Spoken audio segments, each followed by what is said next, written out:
The second season begins with the continuation of the battle of good versus evil, where Jack the Ripper, as the representative of men, will fight against Hercules, the representative of the gods. But before that, we are shown a fragment where, before all this, Brunhild and the petty gear meet Hercules going into the arena. It turns out that the Valkyries are very good at communicating with Hercules, because he became a god to protect people. And they were shocked that it would be Hercules who would fight the humans next, and so Brunhild wished him good luck. Also, further down the road, Loki flew up to Hercules for a talk, from which it became clear that Hercules wanted to win his battle so that he could seize the moment and ask the gods to have mercy on the people. After this we were brought back to the Valkyries, where the first told her sister that the one she hates with all her heart in this fight would be the one who was the scum of society. She spoke of the maniac and sadist Jack the Ripper. Then we were immediately transported to the arena where Heimdall introduced the contestants, and it turned out that almost everyone in the audience, including the humans, were rooting for Hercules, as Jack was a killer, and we were shown right before the fight his childhood story, where he grew up in the most horrible conditions and all the gods rewarded him with was an eye that could see people's emotions. He also had a mother, Mary, who entertained people for money. However, for all his shady life, Jack was happy because he was surrounded by his mother's love, plus he loved to read. But after it turned out that it was just the surface of the iceberg, because his mother had 5 abortions before Jack was born, but she left Jack because she loved a man named Jack Smith, who eventually promised to return to her, but became popular and dumped her. Mary, realizing the betrayal, began to tell Jack that she had borne him in vain, for if that Smith would not come to her again, she would no longer need her son. And she threw a book at him, and our Jack then realized that his mother didn't love him at all. He decided to spare her life, after which he saw the color of fear, which he thought was insanely beautiful. The mother, on the other hand, wanted to pounce on the boy, but he, with one movement of his hand, killed her. And then he took a book of Shakespeare, went to his alleged father, that very Jack Smith, and ended up killing him too. Well, then our Jack got lost on the streets of London and became the most elusive violent maniac in the history of mankind. After that we were brought back to the battlefield, where Heimdall announced the start of the duel. Heracles at once offered the maniac to surrender, because in this case he promised to save his soul from complete destruction. However, Jack refused the offer and only thanked Hercules for agreeing to fight on his turf. Whereupon, he took out the giant scissors, called them his velum, with which he would fight. Hercules, on the other hand, responded by saying that in this case he would fight against him in full force. Immediately after these words, however, Jack suddenly ran and disappeared into an alley. Hercules had already run after him, and it turned out that Jack was in a hurry not to miss tea time, but God decided to end this fight with one blow. It turned out, however, that Jack had prepared a trap for him that was made of ordinary human weapons that could not wound Hercules' body. It turned out that Jack was just testing the legends about this god's power. After that Hercules shortened the distance again, already wanted to kill Jack, but he shot a cat through the roof and began to run away. Heracles, however, caught up with him in a leap and broke his giant scissors.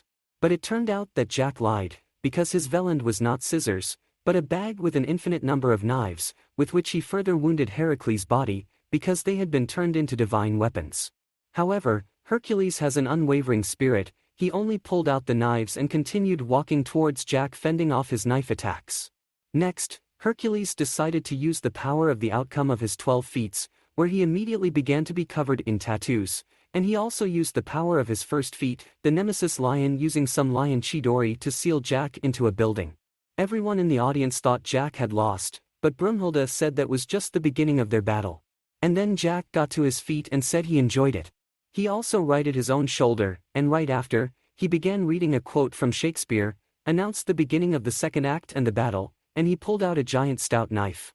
But before that, we were shown Resso's account of Hercules' tattoos, where it turned out that the price for this power of tattoos was the life of Hercules himself. For if he fails to kill Jack before his body is completely covered in tattoos, Hercules' own body and soul will be destroyed, so this technique is also called Hercules' Exodus. After that we were returned to the battlefield, where Jack continued to throw different kinds of knives at Hercules from his bag, and he also strung strings all around the perimeter, with which he strained the knives, firing at God from all sides. The knives hit each other and our Hercules began to turn into a hedgehog. In response to this, he decided to use the power of the 6th feat, the Stymphalian birds, and he redirected the knives back at Jack with the wind.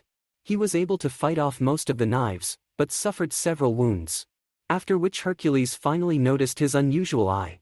Jack reminded him once again that he considers the most beautiful light of emotion, the light of fear, and he wants to see Hercules fear. But the latter replied that there was no fear in him, the only thing that could take him out of his equilibrium was the reign of injustice. Then Hercules attacked again and Jack began to run away from him by climbing Big Ben, which Hercules cut down like a tree and Jack hung from the arrows.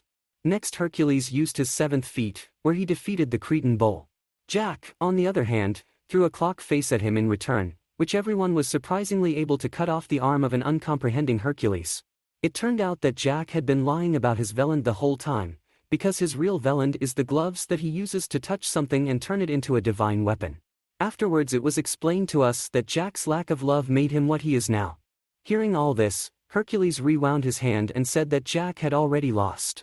Although Hercules considers people weak because they are most often ruled by their emotions, despite all this he loves people, he promised to rid Jack of his emotional addiction. In this connection he summoned the Cerberus from the 12th feet, which bit him in the arms and Hercules' body changed completely. But it was explained to us that everything would now depend on the timing of the battle, for in this form Hercules is unimaginably strong, but in time, if he failed to defeat Jack, Cerberus would completely consume Hercules. Consequently, God began to attack, but Jack dodged and began to kick back at everything. God responded by smashing all of his items and using the great hero's punch, but Jack dodged again and tried to climb the building. But Hercules jumped to him and with a blow he pressed him into the ground, where Jack was pierced by a fence. Hercules went on to say that Jack had nowhere to hide in this city, but Jack corrected him by reminding him that everything around him was his weapon.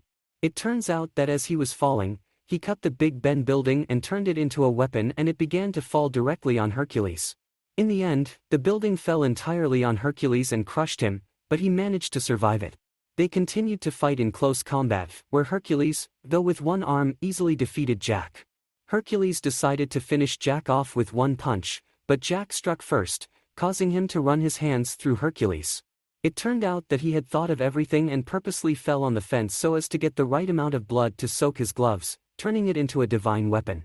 In this connection, Hercules realized that he had lost, reminded Jack that he was not experiencing fear now, because the color of his soul had not changed and it was all because of his love for people.